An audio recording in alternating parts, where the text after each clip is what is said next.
There is a secret weapon used by Wall Street analysts that most investors don't know or don't understand. In this video, I'll show you how to analyze the statement of cash flows, how to find the difference between those cash flows and the shenanigans that management plays to manipulate earnings, and how to use all this to pick better stocks.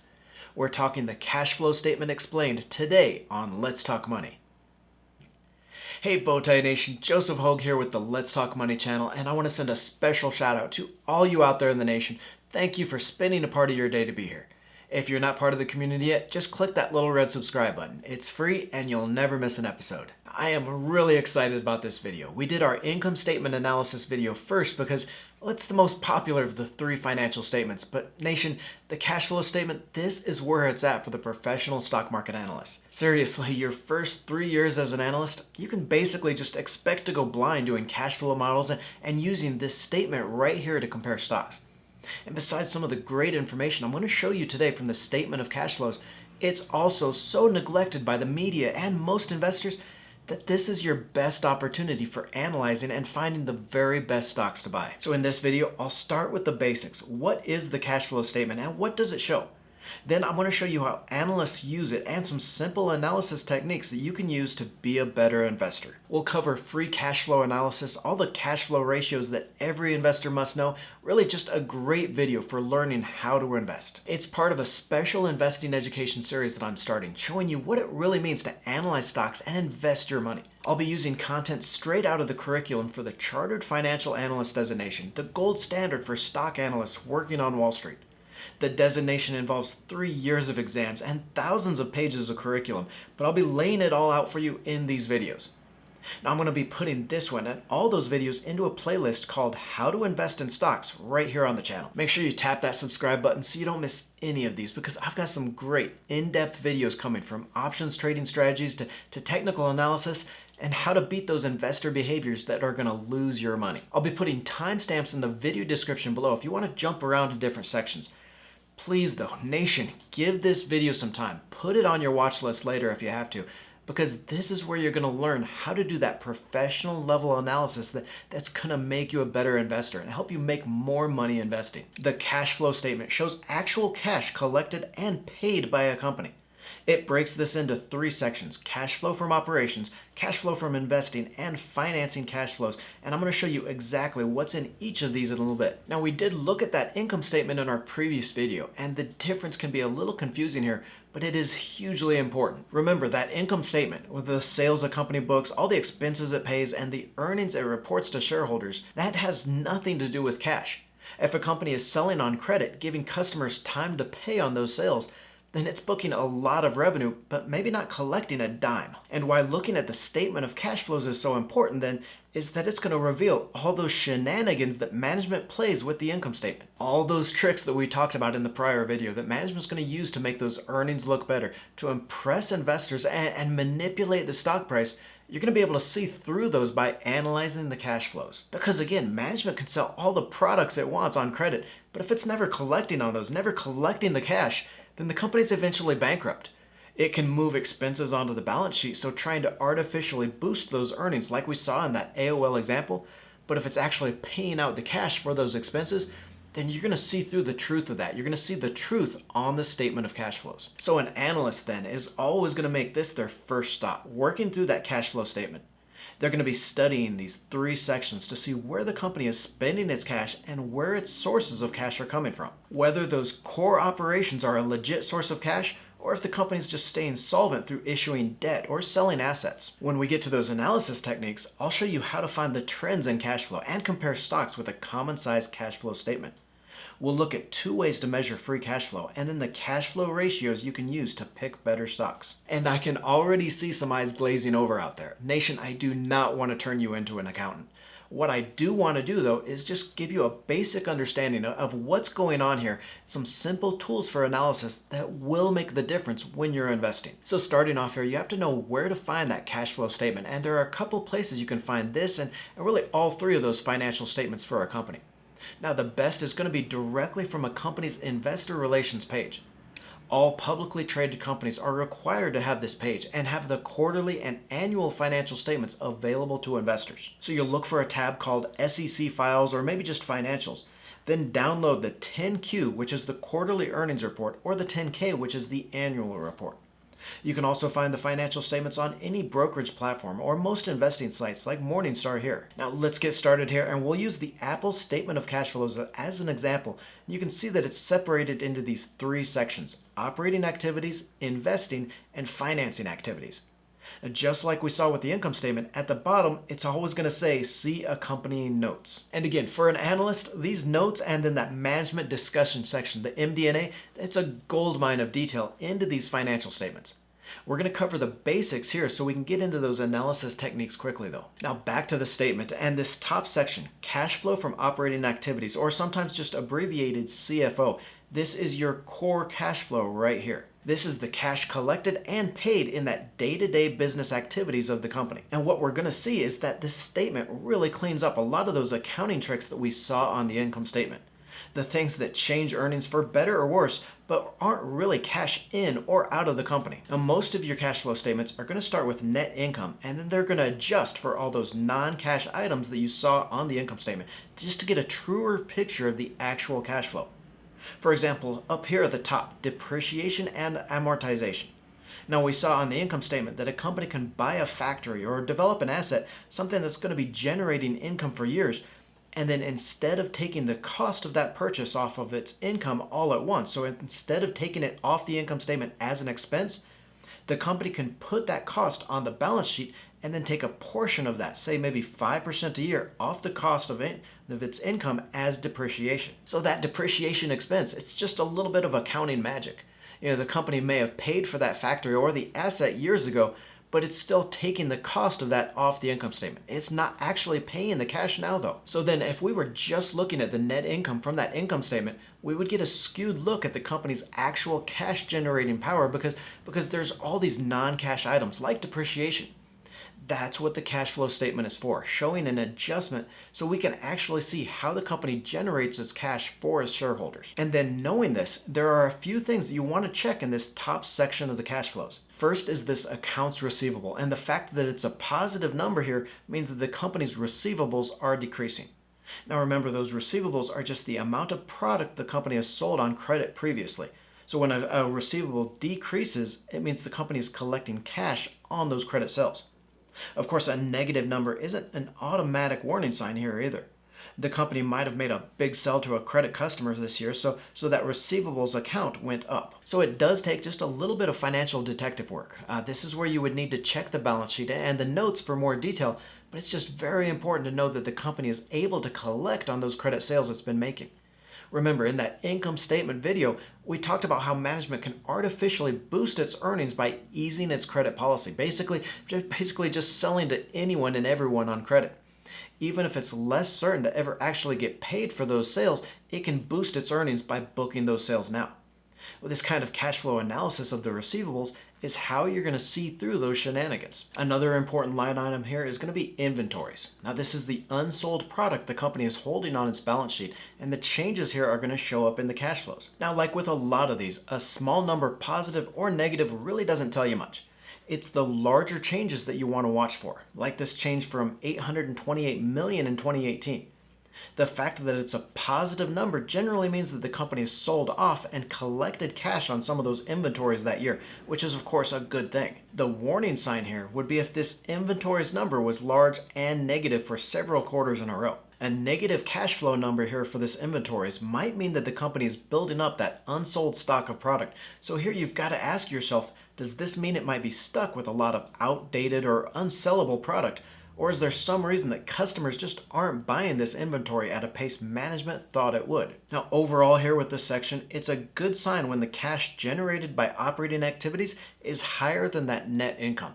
This is what analysts call a sign of quality earnings. Now, on the other hand, if that actual cash generated by core operations, if that was consistently less than the net income reported, you have to wonder if management is using some of those accounting tricks, those shenanigans, to make its earnings look better than the actual cash coming into the business. And finally here, you also want to see this cash from operations section. You want to see this as a positive number here and generally want it to be a highest amount versus those other two sections that we'll look at. And this is just intuitive, right? A healthy company should be generating most of its cash from its operating activities, rather than getting it from investing, so maybe selling some of its assets or financing through borrowing money. Now, these next two sections are important, but a little less so than the operating cash flow and usually fewer items to analyze. Here in the investing activities section, this is where you see that cash spent for the acquisitions of other companies and the other assets like factories or property. That's going to be cash flow out usually, a negative number, versus that cash flow in, which would be from selling parts of the business or assets. And here it's really important to think about this section in terms of investing in the future of the company. It's future cash generating power. Negatives here are going to be uses of cash, so an investment that the company is buying. And you see here as an example, Apple paid almost $115 billion to buy securities, so basically just buying stocks and bonds with this cash. And it also spent another $7.3 billion in this payments for acquisition of property, plant, and equipment. This cash outflow is an investment that's going to pay off in sales or returns in the future. On the other hand, and we don't see it here in the cash flow statement for Apple, but if we saw a line called maybe proceeds on the sale of property, plant, and equipment, or sale on divestiture of assets, that would be a positive inflow of cash here, but possibly a warning sign for the company. That means it's selling investments or assets to raise cash, assets that are no longer going to be able to provide that return in the future. So now the fact of this bottom line, the cash generated from investing activities, the fact that this is a negative number is actually a good thing because it means on balance, Apple is making those investments and buying the assets that are going to generate cash in the future. The last section here is called cash flow from financing, which is going to be debt borrowed or repaid, dividends, and then repurchasing of stock. Now here again, a negative number is generally a good thing because it means the company is repaying debt or paying out those dividends or even buying back its own stock. These are all uses of cash, so cash outflows show up as negative numbers. It's okay for a company to borrow money or issue stock, but really on the long term, you want to see the trend here for that use of cash for these rather than a company relying on borrowing to cash flow. So you can see things like Apple increased the amount it paid out in dividends from 2018 to 2019, but then it decreased a little bit in 2020. Now this doesn't necessarily mean that the company decreased its dividend. They just bought back $72 billion in common stock, and that line item just below the dividends. So the total amount of dividends paid out to investors actually went down. You can also see that Apple borrowed more debt than it paid back in 2020. Proceeds from debt were just over $16 billion, while it repaid $12.6 billion in term debt and about $1 billion in commercial paper. So this is a hugely important section for looking at those uses and sources of cash. In this case, paying dividends is a use, so a cash outflow, and debt is a marginal source of cash. Of course, Apple is in no problem here when it comes to borrowing too much, but you want to keep an eye on this and make sure it's paying down that debt over time. And now what I want to do here is give you a little case study for cash flow analysis, show you how to put this in action. And I've picked one of the most famous case studies here, the cash flow statement of IBM circa 2013. So here we are, Warren Buffett comes out with a stake in the tech giant in 2011, buying about $10.7 billion at an average price of $170 per share. Now, Buffett is attracted to the company's rock-solid dividend and an aggressive share buyback program. But if we look at the company's cash flow statement, we can see a major warning sign. Now, I've picked 2013 here because it's when the problem really started to gain momentum, but it's still a few years before the shares hit bottom. So if you had been watching these warning signs, they would have saved you a lot of money. Here's the cash flow from operations, and you see it took a big hit in 2013, but it had really been flat around $20 billion for years. The company wasn't growing that cash generating power of the business, and this year it was barely over net income. Now here, looking at the cash flow from investing, this part isn't too bad actually.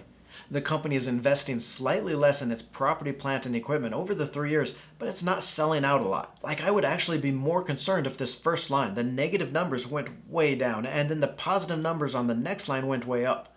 That would mean that the company wasn't investing in those assets that were going to create those future sales, and was even selling assets as a source of cash. But we really don't see that too badly here. The third section though, this cash flow from financing, is really where the red alerts start going up. Here you can see that IBM has been issuing more debt, so borrowing more money than it's been paying off for years. But it borrowed more than $6 billion this year in 2013. That's the difference between those first two lines. And what's really interesting here is, if you remember, that cash flow from operations this year was only $17,485 million. But if you add up the cash outflow from the stock repurchase program and the dividend, you get $17.9 billion. So the company's cash generating power from its business It wasn't even enough to cover these two outflows, let alone enough to cover investments and other outflows. So what can we see is happening here just from a cursory look at that cash flow statement? Now the company is generating less cash each year from its core operations, that's core business. It's investing slightly less in the future, probably as a way to protect that cash flow, but there's a good chance that that could hit them with a loss of competitiveness in the future. And then we see that because of all this, to keep that reputation as a strong dividend payer and a purchaser of its own stock, the company is being forced to borrow billions of dollars every year. And again, we see this trend over many years, even before the shares bottomed around $125 each in 2016. So I put together just a back of the envelope summary here, and you can see that in these 6 years, cash flow from operations was never enough to cover the cash the company needed to invest. So that's the CFI number, along with those buybacks and the dividends. IBM ended up borrowing over $16 billion over this period just to close that cash flow gap, and it really hit the shares later on. It destroyed billions in shareholder value and left the company with a $4 billion less cash on the balance sheet and in serious debt. So this isn't even something that you have to be Johnny on the spot with. You don't have to be the quickest investor to pick up on these kinds of trends. You could have even given the company a couple of years to pull out of this trend, say waiting maybe until 2014 to sell, and still have saved yourself from that 30% loss the shares booked through 2016. Now what I want to do, I want to share a few ways to analyze the statement of cash flows, but we've really already done a majority of the analysis right here. So we started by evaluating the sources and uses of cash, where the company is generating its cash and where it's spending it. You want to look at those trends over a few years here and make sure that the company is producing enough cash from its operations just to cover a healthy reinvestment in the future, as well as paying off debt, buying back some stock, and then issuing dividends. Now, in your analysis here, understand there is a caveat. Understand that there's going to be a difference between those early stage companies and those that are maybe a little bit more mature, established. Early stage companies are going to rely much more heavily on debt and even stock issuance as a source of cash as they trend towards that operational cash flow to positive and maybe even beyond. So you just have to use this in relation to the income statement. How fast are sales and those earnings growing, and understand if a company should be generating more operational cash flow or if it's just getting started in the business. You're checking on that cash flow from operations, that it's higher than the net income as a sign of those quality earnings. You're looking to see that CFO, the cash flow from operations, is consistently increasing, that the company is growing its cash generating power, and that it's sufficient to cover some of those important cash outflows in these other two sections. So our first technique of analysis for cash flows here is going to be the same thing that we did with the income statement. We'll do a common size statement. Now remember, this is where you take all the line items and find what percentage they are of a specific item on the sheet. For our cash flow analysis, we'll find how much each cash inflow or outflow is as a percentage of sales. So you see here, I've downloaded the Apple cash flow statement and then copied it into another tab for my analysis. And if you look at the calculations, you just see that I've taken each of these lines and divided it by the net income for that year. So for this first line of depreciation, I just took that 2011 depreciation number and divided by that year's net income. And like we talked about in that income statement video, this is going to help us spot those trends as well as the comparisons with other companies. For example, we can see depreciation jumped from the single digits as a percentage of earnings to around 20% in 2013 and has really stayed around that level since. So we would just ask ourselves, what is the change that Apple made in its depreciation, and what would it mean if that old level came back? What percentage of net income is depreciation for other consumer electronic companies? And another way you can look at this is to add up all the negative numbers in the cash flow statement, so all the cash outflows, and then add up all the positive numbers as well, so all the sources of cash.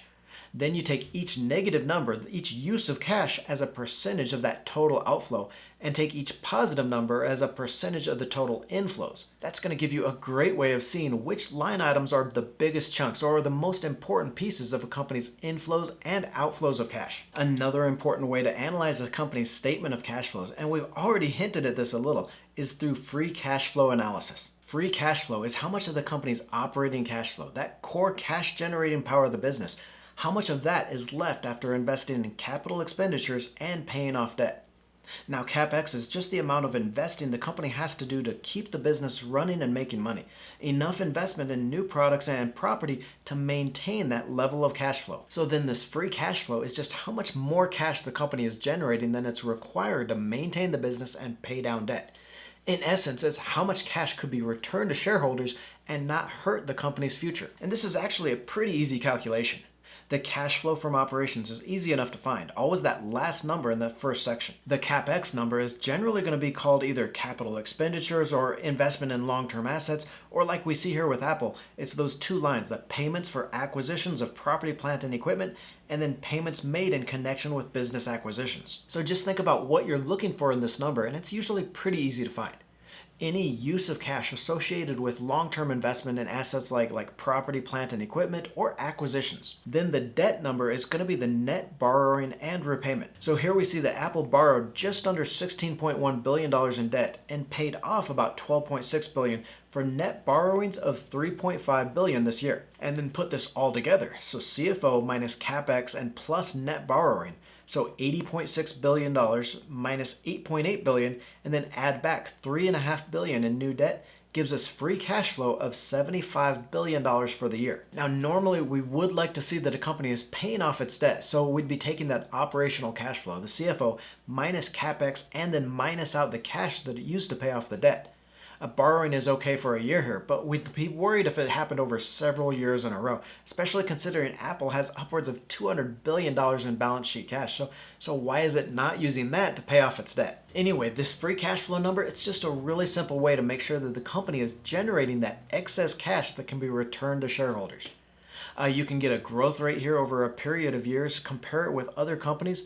You can also see how much of that cash the company is actually returning in its dividend and share buyback program. So lots of ways to use this number. Our third way to analyze the cash flow statement is going to be those ratios like we talked about in our income statement video. Now, financial ratios aren't quite used as much here in this statement, in the statement of cash flows, as they are with the other two financial statements that we'll look at, but there's always ratios you can use to compare stocks. Of these first four here, I would say that the two most important ones are in the middle here, the cash return on assets and the cash return on equity. So here we're just taking the cash flow from operations, that CFO number, then dividing it by the average of either total assets or shareholders' equities, which are both found on the balance sheet. And why you take the average of those two is something that we'll explain in our next video covering that balance sheet analysis. These two ratios, though, are going to show you how much cash the company is generating as a percentage of assets and as a percentage of shareholders' equity. So it's just a really good measure of return. These coverage ratios again use the CFO, that cash flow from operations, and show you how well the company can cover things like debt, capital expenditures, and the dividend with that cash flow. Now, the cash paid out for long-term investments here in that reinvestment ratio, that's going to be the capital expenditures and other PP&E investment, like we found in the formula for free cash flow. Then this debt repayment number and the dividend payment numbers are both in the third section of the cash flow statement under financing, both fairly easy to find. Again, though, not the most commonly used ratios in analysis, but more tools to find those trends in a stock or compare the ratios for another stock. I know it seems like a lot of work. Put the time together to analyze these three financial statements, the income statement, balance sheet, and the statement of cash flows, and you're easily into 5 or 10 hours or more per stock. But if you put in the time to understand these financial statements and really do your research, Nation, I guarantee you it will make you a better investor. Click on the video to the right for the first financial statement video in the series, Understanding the Income Statement. Probably the most popular financial statement and some great tools for analyzing stocks. Don't forget to join the Let's Talk Money community by tapping that subscribe button and clicking the bell notification.